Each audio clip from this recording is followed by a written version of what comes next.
What's going on, everyone? This is Dom and meet Carnage, and big thanks to Gunner Optics for sponsoring this build, but more on that in a little bit. Carnage is by far one of the most unique builds I've ever done, and I'm super happy with how it turned out, and be sure to check the description below for a full parts list. I went with Thermaltake's Core P90 case because it just looks different than anything I've seen out there, and it's super modular, supports a custom loop with ease, has some thick boy tempered glass panels for the sides, and as you can see, the build's theme here is red and black, and boy does it look so good. For the motherboard, I'm using the Asus ROG Maximus 10 formula, and this board is beastly with AuraSync RGB lighting, plenty of I/O to go around, and even has a built-in VRM water block from EK. Now, I dropped in Intel's 8700K for some great gaming performance and paired that with the ROG POSEIDON 1080 Ti from Asus, which actually features hybrid air and liquid cooling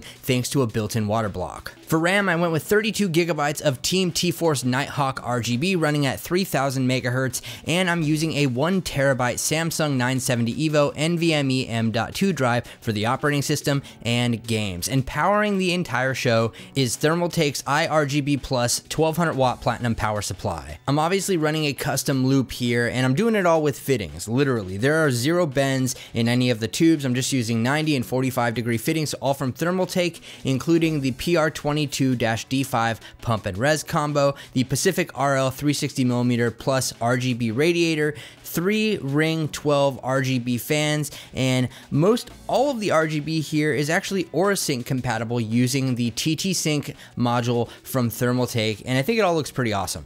So with that custom loop, I'm running the 8700K with an overclock at 5.1 gigahertz with peak temperatures in the 70s. Now I also have a modest overclock on the GPU, but with all of that said, running 3D Mark's Time Spy Extreme, I got a score of 4,145, and jumping into Cinebench, I got a CB score of 1,668. As for gaming, if you're going to be spending a lot of time sitting in front of a computer screen, you're definitely going to want to protect your eyes, and a huge shout out to Gunner for sponsoring this build. Digital eye strain is the temporary discomfort that follows 2 or more hours of using a digital device. This can actually happen with computers, phones, TVs, tablets, basically anything with a screen, and Gunner glasses are the only patented eyewear recommended by freaking doctors to protect your vision. These glasses will reduce eye strain, prevent headaches, dry eyes, and blurry vision, and Gunner's amber lens will actually block out 65% of blue light from screens and allow you to stay in the game longer without strain. And not only do they look good, but they come in a wide variety of styles,